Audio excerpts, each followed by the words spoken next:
Днешният ми гост има една изключително благородна професия. Той спасява хора. И не къде да е, а в планината. Понякога това го прави на полярен студ, друг път на пустинна жега. Рискувайки живота си, за да помогне и достигне до другите, нуждаещи се. Дори когато това е невъзможно. С нас е Емил Нешев, директор на Планинска спасителна служба. Здравейте! Здравейте! Много ви благодаря, че дойдохте. Аз благодаря за поканата. Вашата професия е в планината цяла година. Как започнахте всичко това? Вие сте планиняр, зная, алпинист. Ами да, аз на практика от дете съм на ски в любимата ни родна Витоша. Вероятно това ме е запалило към планината. Впоследствие развих дейностите в планината. Освен ските, започнах да се занимавам с алпинизъм, по-активно с туризъм и постепенно така стигнах до идеята да стана спасител. Тема странна за родителите ми в началото.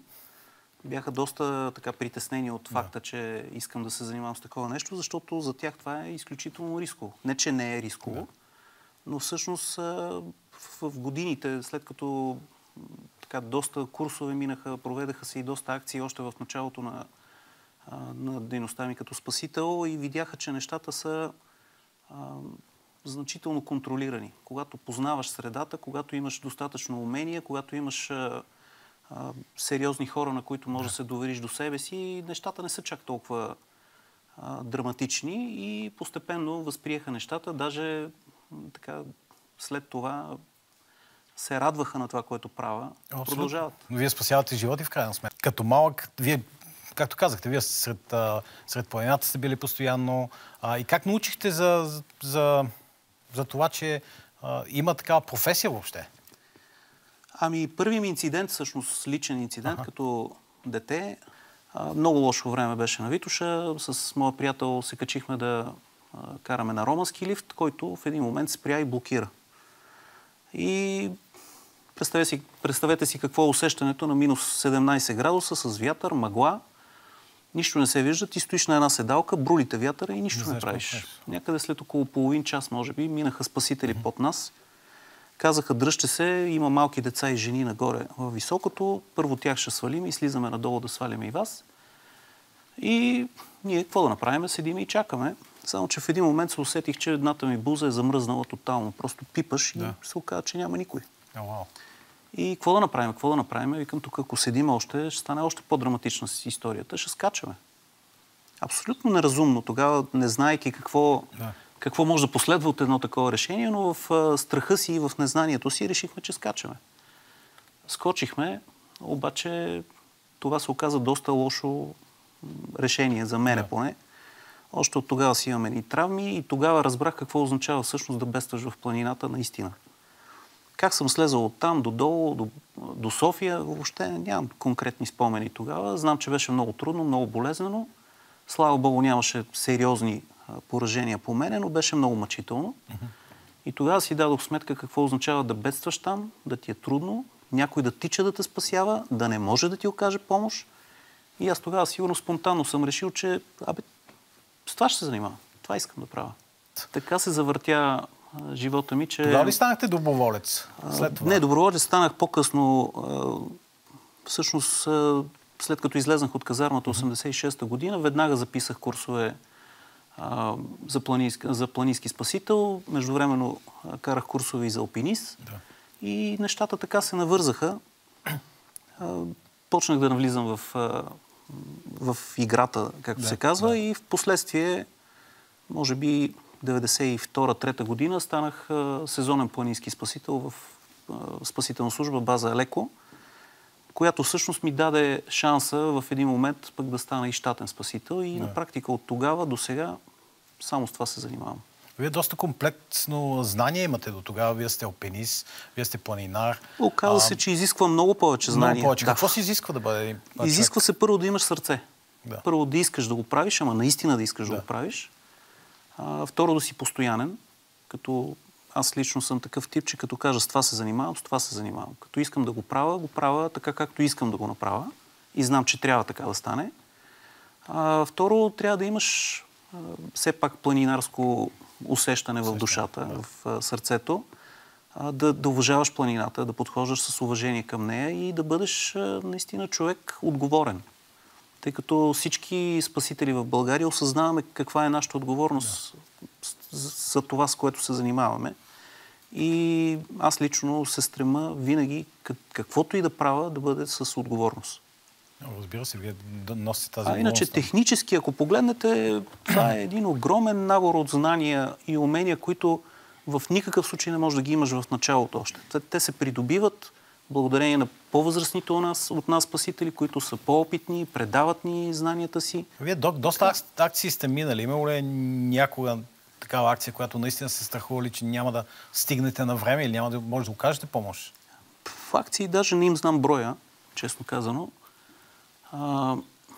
Акции, в които да съм се притеснявал дали ще стигнем на времето. Да, имало е такива, разбира се.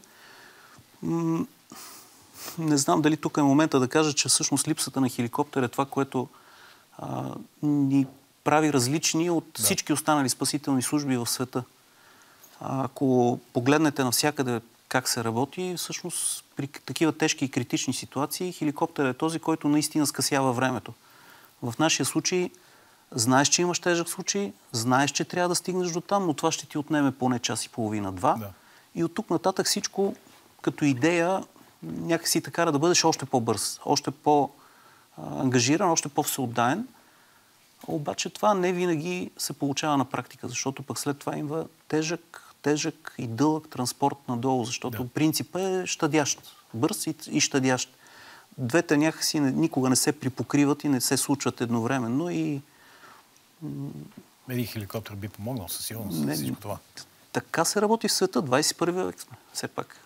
А вие как предавате всички ваши знания на колегите ви и на по-младите спасители? Има определени курсове, водите ли? Определено се предават най-вече курсовете за планински спасители. Когато има кандидати за планински спасители, те, за да станат такива, в тяхната програма има 3 години път да извърват. Първоначално имаше 1 година стажуване в курсовете, в отрядите, в които трябва да станат спасители, където отрядите се запознават с тези хора, виждат къде са те, какво знаят, какво не знаят, на какво да обърнат повече внимание, за да се допуснат вече до същинските курсове, които искам да кажа, че са доста сериозни и доста натоварващи. Няма буквално 1 минута свободна. Хората, които преминават през тези курсове, първоначално са така стресирани от натоварването, но това е пътя. Това е начина да предадеш всъщност всичките си знания там, точно на тези курсове. Разбира се, един спасител се учи цял живот. Докато е жив се учи, включително и аз сега научавам нови неща. Той света върви напред. Трябва да сме в край със света и с докато си жив. След като станеш спасител, пък има допълнителни курсове, които са специализирани курсове, както лавинни курсове, както скални, както трудни терени. Това са изключително такива целенасочени курсове и специализирани в някаква насока. И така, процесът е дълъг и труден. Има ли курс по лавинна безопасност, да кажем? Все още в България има ли такъв? В България се водят много такива курсове, много организации, много планински водачи, много хора, които имат отношение към проблема, правят такива курсове. Планинска спасителна служба не се намесва точно в тези курсове. Ние правиме ежегодно курсове по опасности в зимната планина, най-общо казано, където засягаме и лавинната безопасност. Там се засяга и медицина, и метеорология, и екипировка, и всички аспекти на проблемите в зимната планина. Но тези, които правят такива курсове, с една идея да се опитаме да уеднаквиме начина на преподаване и темите за преподаване на начинаещите скиори, туристи, сноубордисти, каквито и да били, когато те искат да почнат да навлизат в зимната планина, която крие своите рискове. Вие лично помните ли една от тежките си акции, която ще много с вас? От тежките акции, едната от които с ръка на сърцето мога да кажа, че не знаех дали ще излеза оттам. Честно казано, всички, които бяхме на терен, си задавахме този въпрос. Условията бяха жестоки. Централен Балкан, това е в района на Връх Ботев. района на Жълтец или Млечния чал. Зимата, по време на едно ски рали се случи инцидент с едно момче. Наистина това бяха условия, в каквито никога не бях попадал и до сега не съм попадал в такива условия. С един ураганен вятър. Направи ми огромно впечатление. На мен ми се случило винаги, като духа вятър, да носи сняг. Да. Дига го и го пренася. Снега свърши, в един момент почна да кърти фирновите слоеве на снега. Влетяха едни такива шрапнели от такива дебели ледени буци. Невероятни условия. Просто невероятни. Тогава си дадох сметката, че оцеляхме заради екипировка. Единствено и воля, разбира се. И желание да оцелеем. За съжаление, пострадалия не оцеля тогава. Но той вече беше в напреднала хипотермия, в тежко състояние и условията просто не позволиха нищо да направим. Ужасно тежко. Как оцелявате психически? Това е една изключително тежка професия. Това е въпрос, който всъщност всички спасителни служби си задават. Как да се оправиш след такива инциденти, след тежки случаи. Само по един начин. Психолог, работа с психолог. Има си строги научно разработени методи, как се възстановява планински спасител или въобще човек, който оказва помощ и претърпял такива тежки емоции. Мисля, че светът тепърва се развива в това отношение. Това е изключително важна тема и изключително трудна. Ние последните години, 2 или 3 може би вече, прилагаме тези методи, работа с психолог след такива тежки акции и според мен има ефект. Има ефект, защото ако не успеем по този начин с психолог да работиме, то тогава нещата отиват в друга насока. И другото, което спасява до някаква степен е, когато пък имаш успешни акции, да видиш светлината в очите на пострадали и благодарността му. Това е така, уникално зареждане, пък това е обратния път. Да. И може би това ни движи напред. Слава Богу, успешните акции са много повече, отколкото неуспешните. Да. Вас от какво е страх? От много неща ме е страх. Едно от нещата е дали ще успея да предам всичко на сина ми, който също се опитва да става спасител. Малкият ми син в момента, това му е мечта. Дали ще успея да му предам всичко, дали ще успея да го предпазя от всичките опасности, но вярвам, че ще се случи това. Другото е да не изпадам в ситуация, в която трябва да взимам решение да не проведа акция. Изключително труден и деликатен въпрос е това, който се коментира в цялата световна спасителска общност. Ясно е, че спасяването не е на всяка цена. Да. Ясно е, че когато риска е прекалено голям за спасителите, на първо място спасителите са приоритетно да се запазат и здравето и живота им, но това е изключително трудно решение и много се притеснявам да не ми се случи такъв случай. Коя е по-голямата грешка? Подценяването на собствените възможности или надценяването? И двете. Така до инциденти се стига от комбинации от грешки, малки обикновено грешки, които полека се натрупват, стават в един момент една голяма грешка и от нея вече изхода е само бедствие и помощ. Най-честите грешки? Най-честите са това, което казахте, подценяване на условията в планината, подценяване на собствени възможности, надценяване на собствени възможности.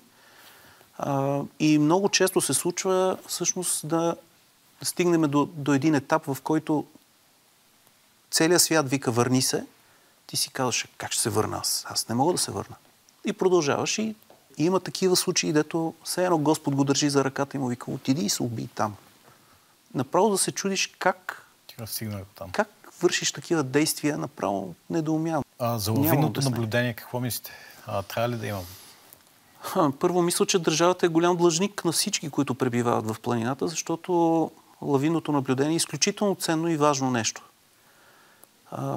Особено за една държава, която претендира за туристическа дестинация. Българските планини са много посетени и от чуждестранни туристи, както и от български. И наблюдението на всичко, което се случва с снежната покривка в българските планини, е не необходимо, задължително да се извършва.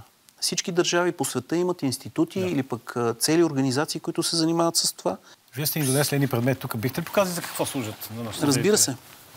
Това са всъщност задължителните атрибути на всеки, който би трябвало да пребивава в зимната планина. Това не сме го измислили ние, това е прието в целия свят. Това са трите неща, без които не би трябвало да излизаме в българската планина. Ето това е всъщност лавинен уред. Много марки, много той като трака, възможности. Той траква, така ли? Когато го включиш, той се включва по ето такъв начин и то през каишката, която си слагаш на тялото, за да не може да изпадне от тялото. Когато е включен в този си вид и е сложен към тялото, той е в режим на излъчване. Вие не го чувате, но уреда непрекъснато излъчва радиосигнал. Този радиосигнал по никакъв начин не вреди на човешкото тяло, по никакъв начин не пречи на човек. Той показва къде сте. Да, при нужда обаче той много лесно, ето така, може да премине в режим на търсене и да почне да търси сигнал. Ще го изключа да не шуми. Каква е идеята? Идеята е, ако се случи инцидент с затрупан в планината, първо, предполагам, всички са наясно, че сам в планината, зимно време, особено, не би трябвало да има. Най-важното нещо е човека до тебе. Ако мене ме затрупа лавина, не дай Боже, очукам на дърво, човека до мене, имайки същия уред, да го превключи на търсене и да почне да търси на терена и в рамките на, повярвайте ми, на 6, 7, 8 минути е възможно да бъда намерен. Точно тази самопомощ в такъв инцидент, лавинен инцидент, е от най-голямо значение, защото статистиката казва, че в първите до 15 минути шанса за намиране на жив, затрупан, изцяло затрупан пострадал е в рамките на 15 минути 90%. Оттам нататък кривата започва да става драстична и в рамките на 30 минути той е под 60%.